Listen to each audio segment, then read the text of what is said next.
All right, everyone, welcome to another episode of the Toon podcast. I am joined by Mark down in Brisbane. We are going to be previewing the up-and-coming game at St James's Park against Leicester City, where the lads will be looking for a bounce back after the dismal display down in Brentford.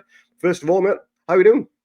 I'm doing well. I'm looking forward to the Christmas holidays because I am absolutely spent. Work is absolute madhouse at the moment. We're just busy, busy, busy. Everyone seems to have left everything till last minute and I'm over it. So yeah, I just want to walk away. We've got next week and then I'm done. 2 weeks off, recharge the batteries, and then see how we go. What about yourself? Plenty of alcohol, plenty of food. I think this time of year, everyone eats their own weight in food and alcohol. Pretty Best much. time of year for it. And summer is well and truly on the way here in Queensland. It's starting to ramp up very quickly. Missing the snow back home from what my parents have been sending us, but it looks canny, but I wouldn't trade it for anything else in the world. But we're going to dive straight into this preview. So it is a traditional 3 o'clock kickoff this Saturday in the UK. That's a 1 a.m. kickoff in the morning for us, Mark. Muggins here will be watching it even after that shit show from last week. Not sure if you'll be up or you just want to catch the highlights later on. But what's your first initial thoughts on what needs to happen in this game from the very first whistle? So I don't know if I will be watching it live. I'm meant to be going out for the Poms and Oz meetup at the Pig and Whistle on Saturday lunchtime. So that is lunchtime drinking at its finest with a whole bunch of expats. It never goes well. Always ends up as utter carnage and losing a day on Sunday. So I'll probably be in bed long before even the 9 o'clock kickoff goes off, the 12:30 kickoff goes off. Look, I mean, we're doing this because we originally had a guy from the Leicester podcast, For Fox's Sake, due to come on and have a chat to us. So unfortunately, he couldn't make it last night because of family issues. So good luck to him. I hope everything's all okay with him. He was basically saying that they've effectively got no midfield at the moment, so he's expecting us to have a romping win. I said back, I'm not 100% convinced. We were supposed to beat Crystal Palace and West Ham quite comfortably, and we know how those games went. He also mentioned that they have had a little bit of a new manager bounce under Horsehead. But the kind of came crashing back down to earth again last week, I think, or midweek. Things are not quite going as to planned. In terms of your question, I genuinely don't know anymore with us. We're capable of putting in that performance we did against Liverpool, and then we follow it up with an absolute shit show against Brentford. For me, I think an early goal is crucial. I think for us at the moment, especially against teams that are likely to park the bus and try to kind of just see out the game and get us on the counter-attack, for us, we really struggle. And this is something that we keep going on about. We keep sort of trying to find out why this is the case. For me, we need to get that. We need to get at them quickly and hope that something falls our way. Get that early goal, put the pressure on them to have to come out and attack us to get something out of the game, and then hopefully we can exploit space in behind. Because at the moment, even when we're playing well and having a lot of possession, we're not getting a lot of chances on goal. We're not scoring a lot of early goals. And when that doesn't happen, you can kind of almost see the confidence drain out of them as the game progresses. And we don't want that. We want a nice sharp start. We need to start getting a bit of confidence and a bit of momentum back into the team. So yeah, early goal for me is absolutely crucial. Speaking of confidence and momentum, there's one bloke who's been back in training who has been missed like nobody else. And that is Sven Botman. How much of an impact do you think he could have?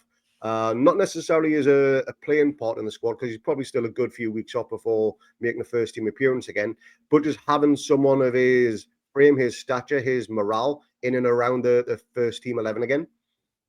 He's crucial to us, and I think it's the one thing I feel we've kind of missed this season is competition for places, to put people under pressure to have to work and earn their place in the squad. So you've got to be thinking like Sharp and Byrne. they'll be looking over their shoulders going, hang on a bit, he's now back in training. If he's fit, he's going to be pushing for that squad place. I want to be playing, so I need to pick my game up. And you kind of, I mean, Dan Burn for me has actually been outstanding the last few games. I think he's been probably one of our players of the last month. So yeah, it's a little bit interesting where having him there kind of probably puts pressure on the rest of the defense, but in a good way. And I'd like to think that everyone kind of responds in the right way. And it's something that I think we're desperate for in other areas of the pitch as well. Yeah, totally agree. Competition is healthy. It can only make us a better squad because of it. But having the Rolls Royce back in that starting 11 can only make us a better team. His long range passing, his calmness on the ball, he's under pressure. He's up there with the best when he's on form, and hopefully he's back sooner rather than later. There is talk of him playing an under 21s game, I think Monday coming, just to get a bit of miles in the legs, hopefully. And there's no ill response from that one, as he has been sorely missed as of late.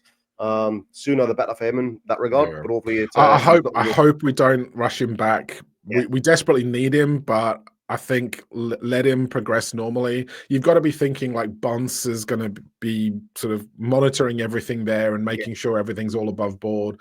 I'm sure they've got reams of data on his progress and his fitness level, and they're doing all the testing that they can.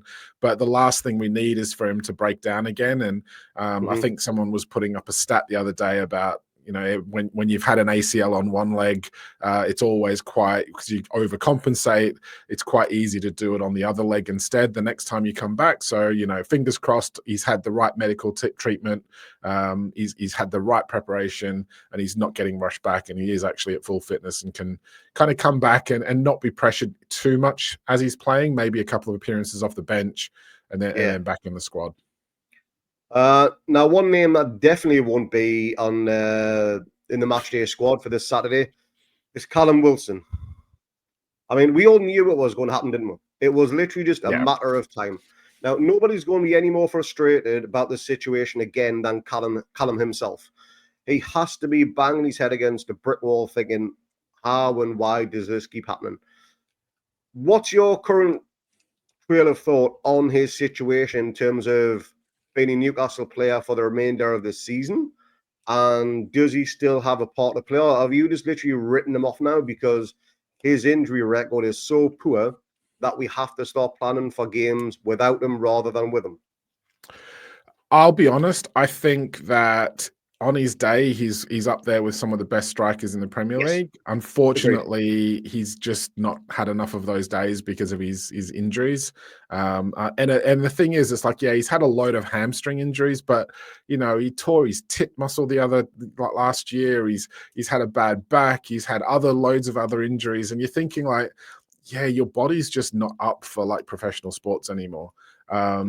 I am disappointed with how hard some of the fans have gone at him, bordering on anger towards the player. Like, look, the player wants to play. There's no way a striker in the Premier League is happy to be sitting on the bench. He wants to be in the team. He wants to be scoring goals. That's what he wants to do.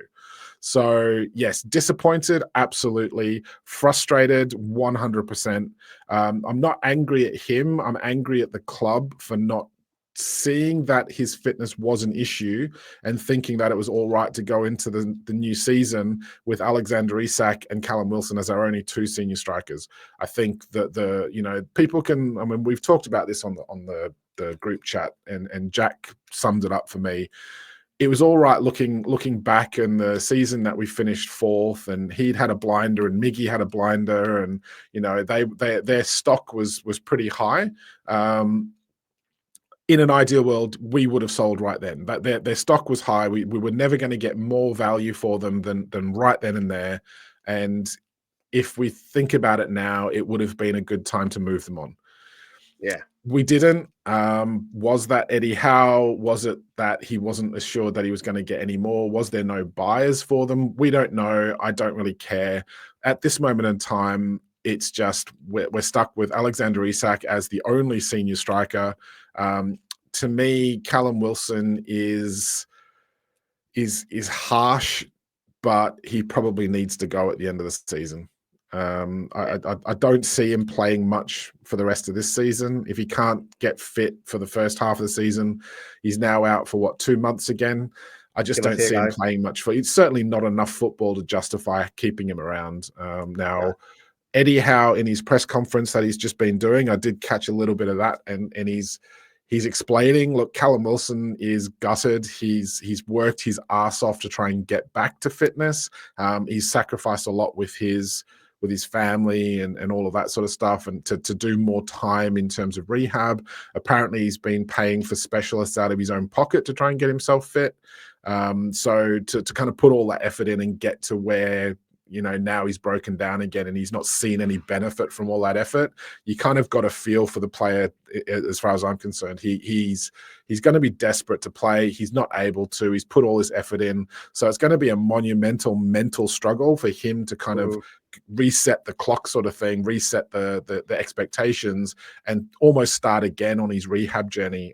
That's got to be pretty soul destroying for the player. So look, I wish him all the best in that. I hope he does play some football for us, because if you get him back for the last 2-3 months of the season, those goals that he's capable of scoring could easily be the difference between us getting Europe or not.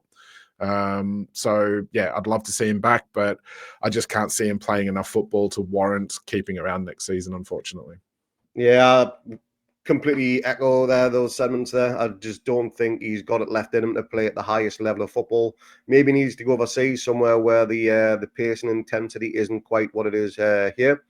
But it does open the opportunity then to big Will Osula to maybe get some minutes against Leicester, because he's now moved up the pecking order with Callum dropping out. He's going to be number 2. Hopefully, and I'm going to say this with a bit of a grin on my face, we're cruising 60 minutes in and we can take Isak off, give him a rest, and get Osula some game time. Because Isak, his injury record isn't that great either. No, exactly. There's a stack of games coming up thick and fast, as always is over the Christmas and New Year period. So giving Osula some game time and giving Isak some rest time has to be pivotal, given this latest injury to Wilson, you reckon? He's got to play. I know he might not be ready, and I'm one of the fans who is fully backed Eddie Howe in terms of he knows better than anybody when players are ready to play. We saw it last season with Hall. He was. Everyone was begging for him to come in at left back because Dan Burn was struggling. Oh, put him in. And even by Hall's own interviews, he said he wasn't ready, and yes, he wanted to play, but he himself knew he wasn't fit enough. He wasn't ready to play. We've waited until he was, and then he's having an absolutely outstanding season at 20 years old. So to me, it's like I'm willing to back Eddie Howe in terms of why he's not had more minutes so far. Unfortunately, I think you've kind of got to start and play him. Otherwise, Isak's just going to get burnt out. And as you said, the games are going to start coming thick and fast over the next few weeks. We can't play Isak 90 minutes like Tuesday, Friday, Sunday, Monday, or whatever, that we end up with the crazy festive period. I think he's got to get some game time, and then not just like a little 2-minute cameo at the end to use up some time. He's got to get meaningful minutes. Otherwise, you've got to be thinking that you're going to be playing Barnes and Murphy, and then maybe move Gordon into striker position, which I don't think any of us really want to see. Even though he can play that role, he's much more effective on the wing. So.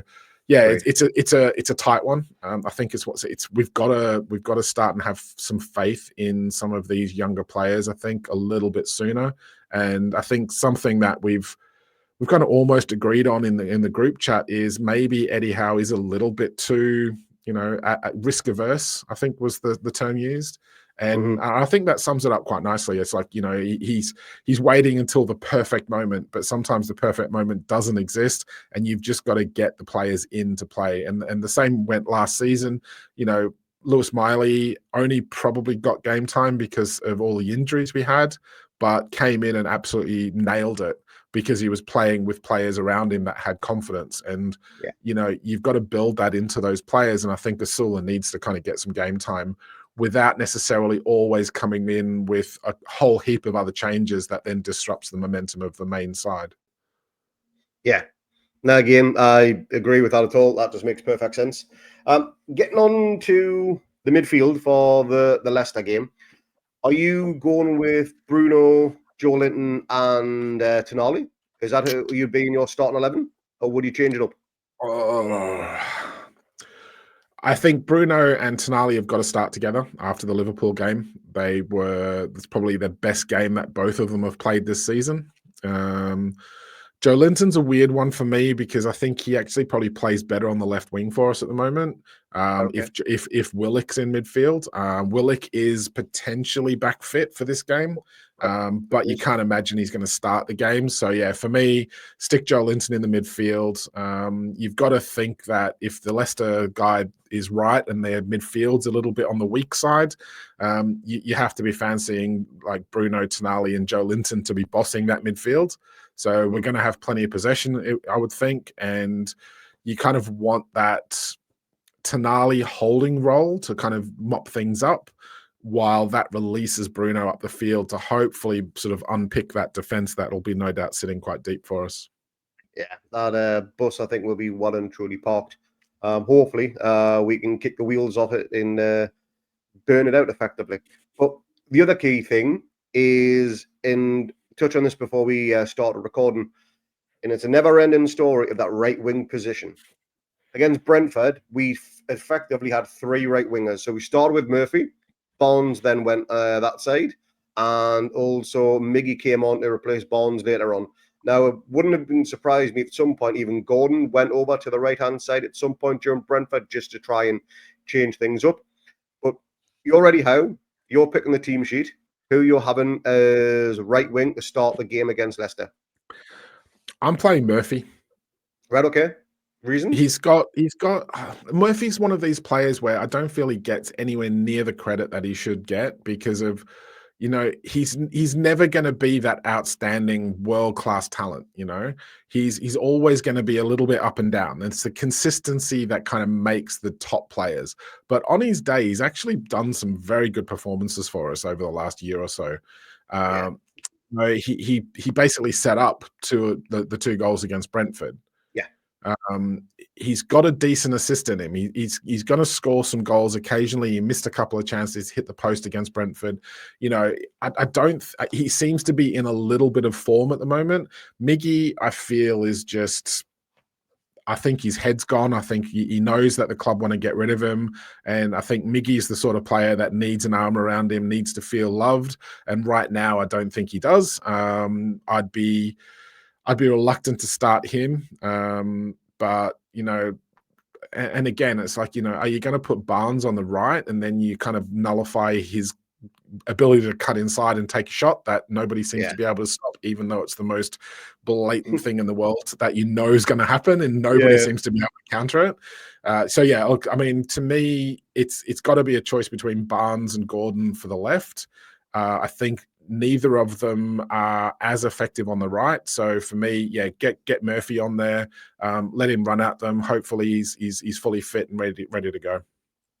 Well, with Murphy, you also get the stark contrast to Gordon because he's not naturally left-footed, so he's got to cut in to get any crosses in. Whereas Murphy, he can do that instant whip with him being naturally right-footed. And again, we've seen that time and time again, as you mentioned. He's got a cross on him.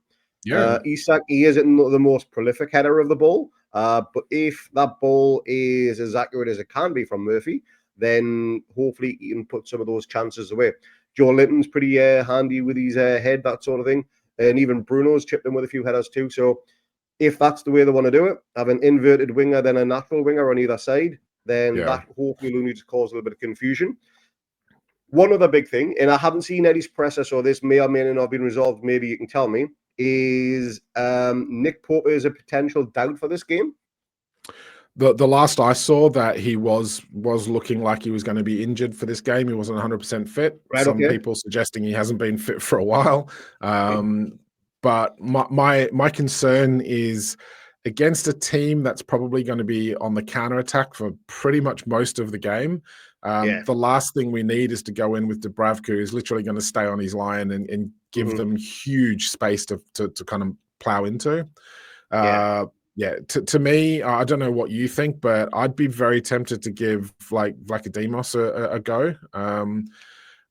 You know, he's playing for like Greece. He's been playing well for Greece on the international side, so I don't see why he's not able to get a decent run in the Newcastle side if Nick Pope is injured.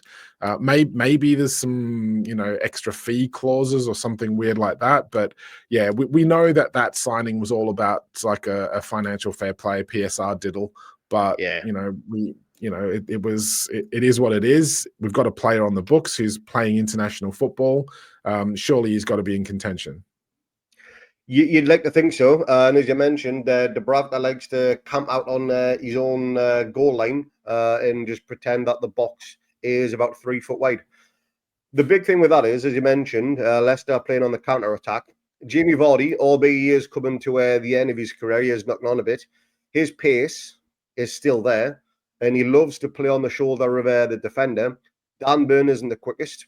Fabian Shaw has probably lost a yard or two over the last few years or so. In Vardy's record against this is something like a 50% hit rate. So it's a decent strike. I know he's not the same Jamie Vardy as old. The years have come on, but his pace has to be a worry for that back line. So if we're going to play a high back line and he's going to sit on Shaw or Byrne's shoulder, then that is something Dubravka or Vlachodimos has to be nailed on for to get off that line as quick as they can to close down that angle. Is that something that worries or terrifies you effectively? It's a concern. I think we've seen it before last season when Pope was injured. Like Dubravka's not able to kind of be mobile enough to come out and collect the ball when it comes near him. He's just never going to come off his line as quick as Nick Pope will. And I think what that did, it either created this opportunity where the defense was quite forward and the keeper stayed on his line, and it created this gap for people to run into. Or actually what happened then, the defense held back to kind of cope because they knew that Dubravka wasn't going to come forward. So they held back, and it created this monster gap between defense and midfield that effectively you'd get people like De Bruyne just sitting in that gap in the midfield, picking out passes left, right, and center, and really being that link-up play for them. So yeah, it poses a huge issue. What I personally would love to see is Tonali kind of playing almost as that holding midfielder role, which then allows the defense to sit back. And then you're kind of hoping that just by the nature of them, if Leicester do decide to sit back deep, then you're kind of hoping that you're just pulling out a little bit of quality from the likes of either a Murphy or a Gordon or an Isak, maybe that sort of like little through ball from Bruno or something. That's got to be the key. But I think the defense needs to be deeper to kind of cut out that threat from players like Vardy, which means we've got to have a holding midfielder role, which is ideal for Tonali to kind of break up that play, distribute the ball upfield quite well. I think that's probably the best way forward. Whether or not we do that or we go into it with our own game plan and not seem to worry about them, I think that'll be quite dangerous. Yeah, they've got a few other attacking options there, but obviously Vardy is the one that springs to mind. I think Vardy's the type of player that everybody hates to love. He's a proper shithouse footballer. Hate him with a passion. But his wife might be a grass, but I think as a footballer, he's quite a decent one. He always great footballer. I just hate him as a person. Fair enough. Not fair enough. But he scored some cracking goals. And his record against us is unfortunately quite good. So hopefully we can keep him quiet, keep Leicester quiet, and we can play our game the way we want to play, not be dictated to, like it was in the second half against Brentford. Few of the call-outs for this game is, as you mentioned before, wing play is going to be important. They apparently is their weakest position, is attacks down the wing, and they love to give away stupid free kicks. Now, giving away stupid free kicks in dangerous positions, is that something you would be maybe considering starting Trippier, or has Tino nailed down that spot and Trips is now literally going to be a cameo sub from now on? I'd be starting Tino, to be honest. I think he's done enough. I don't think it's good for his confidence if you drop him just to kind of bring Trippier in for his set pieces. If we start Tonali, I would love to see Tonali take more free kicks and more set pieces because I think he's actually got a really good delivery. And it doesn't get anywhere near the chances that I've seen like videos of his free kicks and his ability on the ball for those. And it's like, why isn't he like our designated free kick taker now? The problem with that is we're utterly clueless when it comes to like set pieces. We are incapable of scoring from them, no matter how many we get. So for me, that's not the be all and end all. I think the fact that they're not capable of attacking down the wings is probably something that does favor us a little bit because we've got two fullbacks in Tino and Hall that are very much capable of pushing forward. And so that hopefully then gives us that extra momentum going forward that we can kind of keep Shah and Burn back, have Tonali in a holding role and almost have that kind of like floating three-man defense and just bomb the fullbacks forward and get those crosses in, get those overlaps, and hopefully somebody actually takes advantage of an overlap and passes them the ball for a change. Fingers crossed on that one. Yeah. Now, in a scale of 1 to 10, 1 being an absolute clusterfuck and 10 being the win that we absolutely needed, where does this result sit for you? Where does it have to be? Has to be 3 points, or depending on how the game pans out, you'd take a draw. Obviously, if we go behind and when we pull it back, but it has to be a win, doesn't it? After the shit show of Brentford, can't be anything but. Given the points that we have dropped and the position that we found ourselves in that we've completely let slip through our fingers. I mean, at one point we were one game off like top 4, top 2 or something like that. And we've completely balls that up. I think the pressure's on, and I think we've got to start putting points on the board. Otherwise, we're definitely at risk of getting cut adrift from any kind of European qualification hopes. I do worry for Eddie Howe being the manager for next year if we don't get European football of some description. We're obviously still in both cup competitions, so there's still an avenue to Europe there, even though it's not what we want to be in. I think Champions League is potentially going to be a stretch too far now. The top teams seem to be a little bit out on their own, and I think it's going to be a mad scramble for those last kind of like Europa League and Europa Conference League positions. Right now I would take like a 93rd minute sort of bobble in the box and come off Miggy's ass and go and like sort of dribble over the line to get us 3 points at this point. We just need to start winning games. Doesn't matter how, doesn't matter like, you know, when we score in the game, we just need to start putting 3 points on the board. And how important is the stadium and the fans going to be in terms of getting that first reaction from the players? St James's has to return to being a bear pit as far as I'm concerned. There's been too many muted performances from the fans there, and quite understandable because, again, the performances haven't been great and there has been a lot to cheer about. But the players react to how we react as a fan base in terms of what it's like in that stadium. I fully agree, and I don't think it's been the noisy like fortress that it was maybe over the last couple of seasons. I find it difficult to start criticizing the crowds all the time or the players all the time. I think they do very much feed off each other, and there is a point where the crowd's kind of given their all, and the players need to give them something more back again.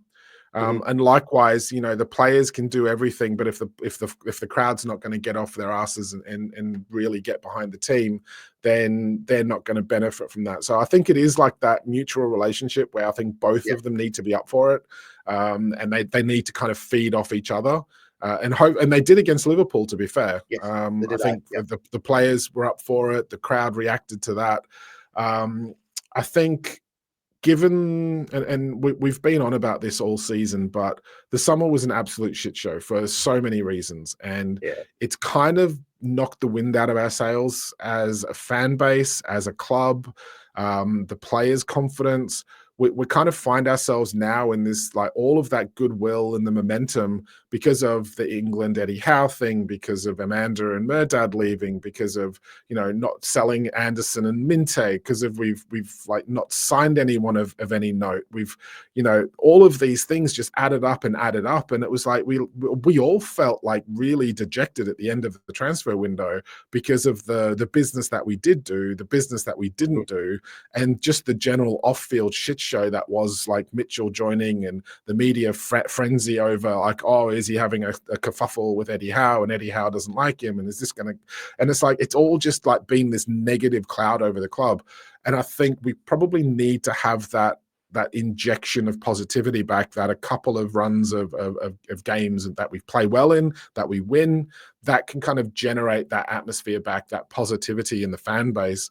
And unfortunately, at this moment in this season, like every time we've kind of gone on a little mini run and we started to look like we're playing well again, there's been a bloody international break that's just completely shut all over our momentum again. So look, we've got to sort of start winning these games. We've got to prove that we can beat not even beat, but we've got to turn up against the bottom teams just as much as we can against the top teams. It's no good beating an Arsenal and drawing with a Liverpool and almost pulling a win off there if you're then going to lose to like a Brentford, or, I mean, and Brentford's playing well this season, don't get me wrong, but those are the teams that we should be looking to beat, and certainly Leicester falls in that. And it's kind of why I'm a little bit worried about this game, because our record against teams that sit deep, a record against teams that we're meant to win against, is just awful this season. Yeah, it certainly has been great. And the last Premier League meeting between these two was that 0-0 game for the Champions League qualification, where, to be honest, at the end, if it wasn't for Nick Pope and his massive mitt, we may have missed out on that one. And then the game before that, I think, was the League Cup game where we beat them 2-0. So Dan Byrne got the goal in that one, and Joe Linton with the other. So give me a nice 2-0 win, easy. That was a nice comfortable win on that one. But as I said before, I'd gladly take a 1-0 93rd minute own goal if that was to be the case. But speaking of that, I'll get your match day prediction and then we'll wrap it up then. I'm always a bit worried about jinxing us, to be fair. I hate saying that we're going to win games because we never win a game. When I've taken all of my Newcastle players out of my fantasy football team because just in case I'm cursing them, and that's why they're all playing badly. I may have put Isak back in. I'm not sure, but we'll see how he goes this weekend. Otherwise, he'll come back out again. Yeah, I'm not sure. A nice confidence boost would be good ahead of the cup game. Certainly. I'm gonna go for a 1-1. Right, okay. Score draw. I'm gonna bite the bullet here, and I'm gonna say they've had a midweek rollicking from Eddie and Jason Tyndall, and these lads will be fired up like there's no tomorrow. And I reckon we will cruise to a 4-0 win. I hope you're right. I really do hope you're right. And everybody else on Tyneside and around the world will be expecting the same thing. But are we getting a bet on anything you want to wager on this one? Nah, not on this one. I'll tell you what, if we win 4-0, you dye your hair this time. I'm not the one with the. I'm not the one that's doing the predictions here. That was a mistake, and then someone. That one that'll never be repeated again. Absolute disaster. But we will wrap up there. Let us know in the comments down below what your thoughts are on this game and on Callum Wilson's latest injury too, and if Osula needs to be getting more game time just to give Isak a rest, and also your thoughts on the midfield 3 and right wing position too. Mark, thanks very much for joining me today. We will catch everybody on the review of this game. And hopefully it's a nice positive one to talk about because there hasn't been much of that lately. But Mark, thanks for joining me. I will see you on the next one. Pleasure as always.